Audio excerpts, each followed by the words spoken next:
तो चलिए हम पीपीटी की ओर चलते हैं।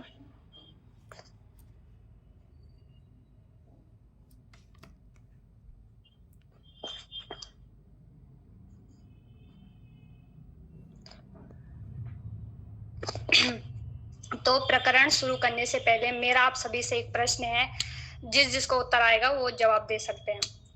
तो मेरा प्रश्न है कि जो एक शिशु होता है वह किन किन माध्यमों से सीखता है? मेरी आवाज आ रही है आपको?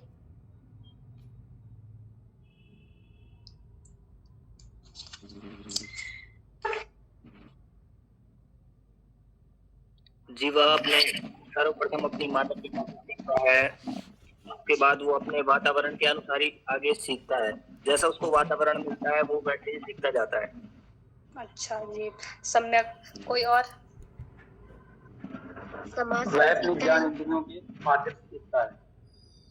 जी, वह अपनी ज्ञान इंद्रियों के माध्यम से सीखता है। जी जी, बहुत। और कोई?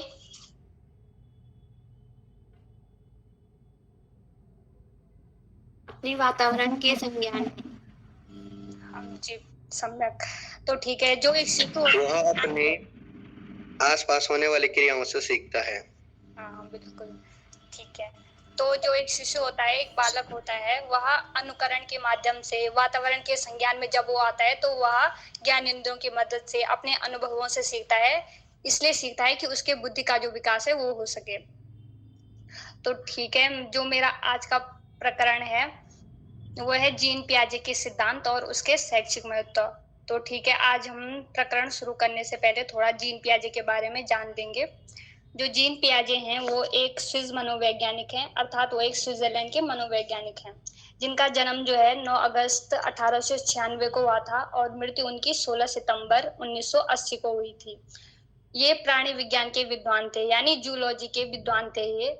और ये स्विट्जरलैंड के एक चिकित्सा वैज्ञानिक थे, जिन्होंने बाल विकास पर जो कार्य किए उनके कारण ये प्रसिद्ध थे।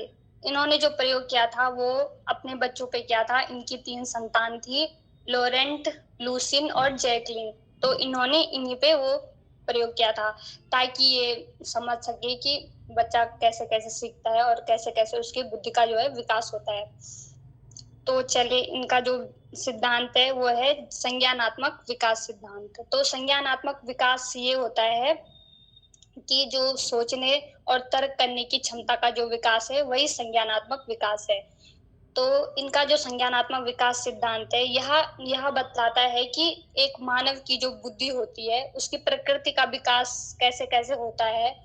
और ये सिद्धांत बतलाता है कि मानव कैसे ज्ञान अर्जित करता है, एक एक करके ज्ञान को जोड़ता है और ज्ञान का उपयोग वो कैसे कैसे करता है। देखिए, जैसा एक शिशु होता है वह वातावरण के संपर्क में जब आता है, वातावरण के संज्ञान में जब आता है तो वो तत्वों को पहचानता है, प्रतीक यानी चिन्हों की सहायता से उन्हें समझने की कोशिश करता है और उसके बारे में वो चिंतन करता है जो शिशु होता है। तो उसके भीतर एक ज्ञान का भंडार होता है। तो जैसे उसने एक एक करके ज्ञान जोड़ा है तो उसके अंदर ज्ञान का भंडार है, तो वो उनका उपयोग करता है और सोचने और तर्क करने की क्षमता का उसका विकास होता है, यानी कि उसकी बौद्धिक विकास होता है। यही संज्ञानात्मक विकास का इनका सिद्धांत है, थ्योरी ऑफ कॉग्निटिव डेवलपमेंट। तो संज्ञानात्मक विकास सिद्धांत जो है, पियाजे का मानना है कि बालक के भीतर जो संज्ञान का विकास होता है वह अनेक अवस्थाओं से होकर जो है गुजरता है, तो इसको अवस्था का भी सिद्धांत कहा जाता है। तो संज्ञानात्मक विकास की सिद्धांत की जो है 4 अवस्थाएं हैं, तो हम इनके बारे में अध्ययन करेंगे। जो सबसे पहली जो अवस्था है वो है संवेदी पेशीय अवस्था, यानी संवेदना की जो अवस्था है। तो ये जन्म से लेकर 2 वर्ष तक की ये अवस्था है। इसमें बालक केवल संवेदनाओं और शारीरिक जो वो कार्य करता है उन क्रियाओं की सहायता से सीखता है। देखिए, जब बच्चे का जन्म होता है तो उसमें केवल सहज क्रियाएं होती है और सहज क्रियाएं और ज्ञान इंद्रियों की सहायता से बच्चा जो है ध्वनि सुनता है, स्पर्श वो महसूस करता है, रसों का अनुभव करता है, गंध का अनुभव करता है।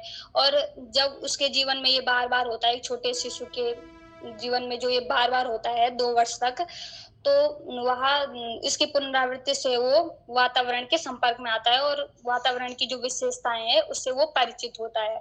तो वह वातावरण के साथ वो अंतःक्रिया करता है। इससे भी उसकी वो बुद्धि का विकास होता है। तो जो इनकी दूसरी अवस्था है वो है पूर्व संक्रियात्मक अवस्था। ये अवस्था है 2 वर्ष से लेकर 7 वर्ष तक की ये अवस्था है। इसमें अवस्था में बालक केवल दूसरों से सीखता है और इस अवस्था को कहते हैं अनुकरणशीलता। अनुकरणशीलता यानी सिर्फ वो दूसरों की नकल करता है, दूसरों का अनुकरण करता है। जैसे वह जब खेल खेलता है तो वो सिर्फ दूसरों से सीखता है, चित्र बनाता है तो वो सिर्फ दूसरों से सीखता है, और भाषा के माध्यम से भी वो अपनी जानकारी बढ़ाता है। जैसे जो वो किसी को बोलते हुए सुनता है तो वो भी वही बोलता है। जैसे आप घर में देखेंगे एक छोटा शिशु है या आपका जो छोटा भाई होगा, तो जैसे हम बोलेंगे वो वैसे ही शब्दों का वो प्रयोग करता है। तो उसके अनुकरण में जो है परिपक्वता आ जाती है, अनुकरण करने की जो उसकी क्षमता है उसका विकास हो जाता है। तो इस अवस्था में प्रकट होने वाले 2 लक्षण हैं, एक है पूर्व संप्रत्यात्मक काल और दूसरा है अंतः प्रज्ञक काल। जो पूर्व संप्रत्यात्मक काल है वो 2 वर्ष से 4 वर्ष तक का काल है, और संकेतों तथा भाषा का इसमें क्या होता है, विकास तेजी से होता है। मतलब बालक संकेत और चिन्ह को अपने ध्यान में रखता है, और इस अवस्था में क्या है, भाषा का बहुत महत्व होता है। मतलब जैसे 2 या 1 वर्ष का जो 2 वर्ष का जो बालक होता है वो 1 या 2 शब्दों के वाक्य बोल लेता है, और जैसे जो 3 साल का जो बच्चा होगा वो 8 से 10 शब्द बोल लेगा। और इस अवस्था में जो है बालक क्यों कैसे जानने में बहुत रुचि रखता है कि यहाँ क्यों हुआ, कैसे हुआ, सवाल करता है। इस अवस्था में बहुत जितना वो बोल सकता है उसके हिसाब से वो सवाल पूछता है। और दूसरी जो अवस्था है वो है अंतः प्रज्ञक काल। इसमें वो छोटी छोटी गणनाएं सीखता है, जैसे जोड़ घटाना सीख लेता है, संख्या का प्रयोग करता है इस अवस्था में वो। तो जो तीसरी ये अवस्था है वो है मूर्त संक्रियात्मक अवस्था। ये है 7 वर्ष से लेकर 12 वर्ष तक की ये अवस्था है। इसमें बालक क्या है, विद्यालय जाता है। मेरी आवाज आ रही है आप सबको? जी जी आ रही है। जी महोदय।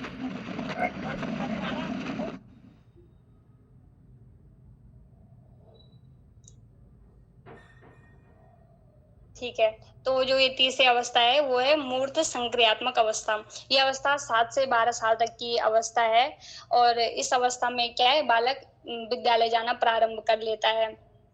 वो बस वस्तुओं घटनाओं में समानता देख सकता है, भिन्नता समझने की क्षमता उसमें उत्पन्न हो जाती है, संख्या बोध की क्षमता उसमें आ जाती है, और वो व्यक्ति वस्तु के बीच कैसा संबंध है इसका ज्ञान भी उसको हो जाता है। वो तर्क भी कर सकता है इस अवस्था में। संक्षेप में वह अपने चारों ओर का जो पर्यावरण है उसके साथ अनुकूल करने के अनेक नियमों सीख लेता है। फिर चौथी और ये आखिरी अवस्था जो है ये है औपचारिक या अमूर्त संक्रियात्मक अवस्था। ये 12 साल के बाद की ये अवस्था है। इसमें हमारी बौद्धिक क्षमता का जो है बहुत विकास होता है। तो इसमें तार्किक क्षमता का विकास हो जाता है, समस्या समाधान का विकास भी इसमें हो जाता है, और वास्तविक और अवास्तविक को समझने का विकास भी इसमें हो जाता है। वह परिकल्पना विकसित करने का विकास भी इसमें हो जाता है। मतलब 12 साल के बाद की जो ये अवस्था है तो इसमें सभी का लगभग जो है विकास होना आरंभ हो जाता है।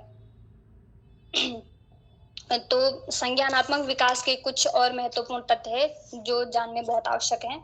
इसमें पहला जो संज्ञानात्मक विकास का महत्वपूर्ण तथ्य है वह है अनुकूलन। अनुकूलन शब्द का अर्थ है, मतलब जब हम किसी के अनुकूल हो जाते हैं तो वह अनुकूलन होता है। जैसे एक छोटा बच्चा होता है तो उसमें वातावरण के साथ सामंजस्य यानी एडजस्ट करने की प्रवृत्ति उसमें होती है, यानी वातावरण के साथ वो अनुकूल हो जाता है, तो इसी को अनुकूलन कहते हैं।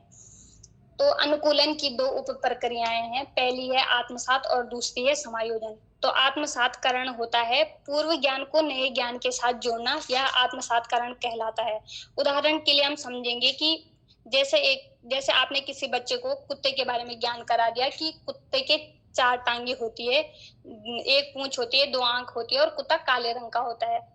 तो एक दिन आप उसको फिर से घुमाने ले जाते हैं तो एक सफेद कलर के कुत्ते को देखता है। पहले आपने बता दिया उसको कुत्ते के बारे में कि वह भौंकता है, काले रंग का होता है, उसकी 2 आंखें होती है, 4 टांगे होती है, 1 पूंछ होती है। तो आपने एक दिन उसको घुमाने के लिए ले गए आप उसको, फिर आप देखते हैं कि वो एक सफेद कलर के कुत्ते को देखता है। फिर वो देखता है कि ये भौंक भी रहा है, इसकी 4 टाँगे भी है, 1 पूँछ भी है, 2 आँखें भी है।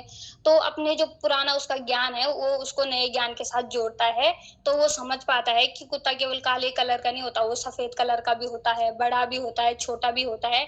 तो यहाँ पे उसने पूर्व ज्ञान के साथ जो है अपना नया ज्ञान जोड़ लिया और अपनी समझ पाया वो कि कुत्ता सफ़ेद रंग का भी हो जाता है। तो इसको हम आत्मसातकरण कहते हैं। जो अनुकूलन की दूसरी उप प्रक्रिया है वह है समायोजन।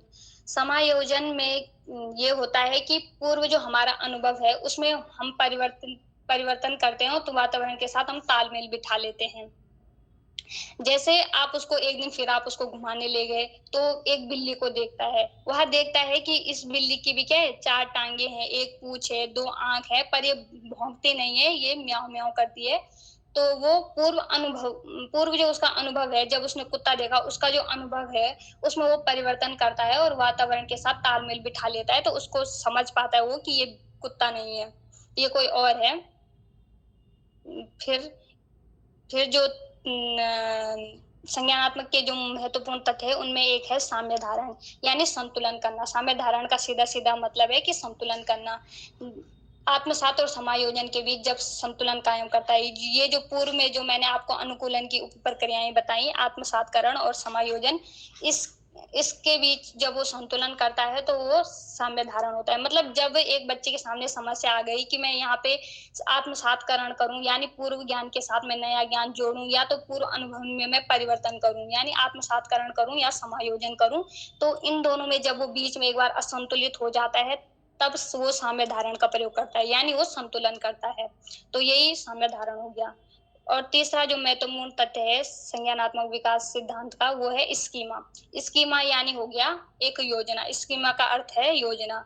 मतलब बालक के मस्तिष्क में जो ज्ञान पहले से होता है वह उसके प्रयोग करके अपनी एक योजना बना लेता है, अपनी एक धारणा बना लेता है।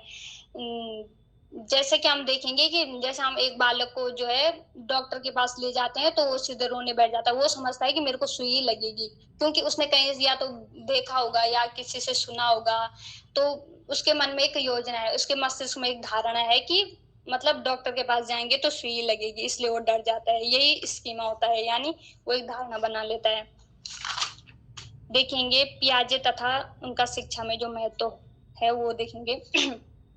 शिक्षा पर पियाजे का बहुत प्रभाव पड़ा, विशेष रूप से जब बचपन के दौरान उनके सिद्धांत में से जो उन्होंने शिक्षा पर उनका महत्व है, उनमें जो शिक्षक हैं वो आज भी प्रशिक्षण और कक्षा के भीतर उनके सिद्धांतों को अपनाते हैं। इनमें एक सिद्धांत है खोज पद्धति से सीखना।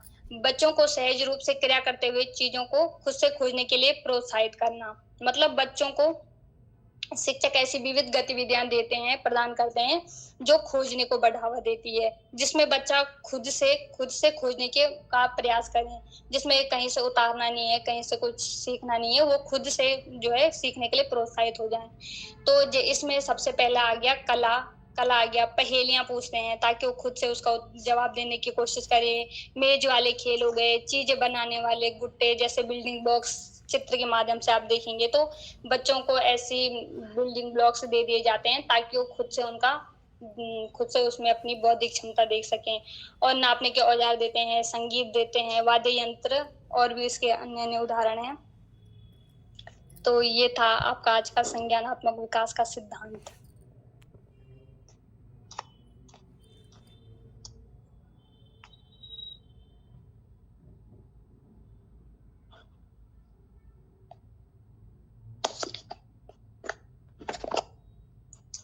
तो ये आज का आपका प्रकरण था। इससे संबंधित यदि आप लोगों का कोई प्रश्न है तो आप पूछ सकते हैं।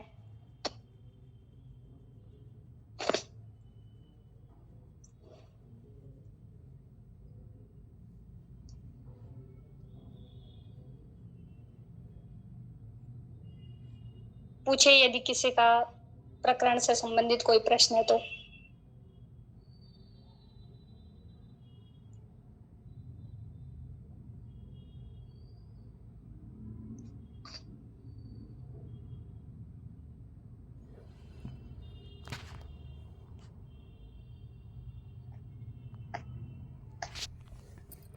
तो प्राची, तुमने इतना अच्छा पढ़ा लिया लगता है।